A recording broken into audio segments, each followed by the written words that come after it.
భైరవి లీలావతి దగ్గరకు వెళ్ళి అక్క అనన్యకు నగలిచ్చాము తీసుకున్నావా అని చెప్పి అడుగుతూ ఉంటుంది. ఇంకా తీసుకోలేదు ఆనంద అని లీలావతి చెప్తూ ఉంటే వెళ్ళి తీసుకో అక్క అని చెప్పి ఆనంద భైరవి చెప్తూ ఉంటుంది. సరే ఆనంద అని చెప్పి లీలావతి అంటుంది.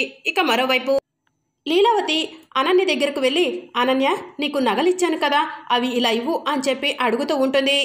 అయ్యో అత్తయ్య గారు నగలు ఇప్పుడే అడుగుతున్నారే ఆ నగలు నా ఫ్రెండ్కి ఇచ్చానే అని చెప్పి అనన్య టెన్షన్ పడుతూ ఉంటుంది. ఒక్క నిమిషం అత్తయ్య గారు ఇస్తాను అని చెప్పి అనన్య చెప్తూ ఉంటుంది. ఇక అనన్య ఫోన్ తీసుకొని తన ఫ్రెండ్కి ఫోన్ చేస్తుంది. నీకు నగలు ఇచ్చాను కదవే ఆ నగలు తొందరగా పంపించు అని చెప్పి చెప్తూ ఉంటే ఇప్పుడు రావటం నాకు కుదరదే మా కజిన్కి ఇచ్చి పంపిస్తాను అని చెప్పి అనన్య ఫ్రెండ్ చెప్తూ ఉంటుంది. సరే త్వరగా పంపించు అని చెప్పి అనన్య చెప్తుంది. ఇక ఒకతను బైక్ మీద నగలు తీసుకొని అనన్య దగ్గరకు వస్తాడు.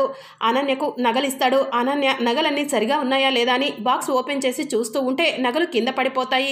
ఇక అప్పుడే పోలీసులు సడన్గా అక్కడికి వస్తారు. పోలీసులను చూసి నగలిచ్చిన అతను పారిపోతూ ఉంటే పోలీసులు పట్టుకుంటారు.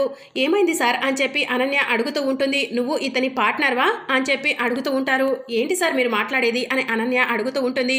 వీడు ఒక దొంగ, వీడు నగలు దొంగతనం చేసి నీకు ఇస్తున్నాడంటే మీరిద్దరు పార్ట్నర్స్ అనమాట, నువ్వు కూడా జీప్ ఎక్కు అని చెప్పి పోలీసులు అనన్యను అంటూ ఉంటారు. ఇక మరోవైపు ఆనంద భైరవి ఇంట్లో చెస్ గేమ్ ఆడుతూ అనన్య ఇక నీకు చెక్ పెట్టేశాను అని చెప్పి మనసులో అనుకుంటూ ఉంటుంది.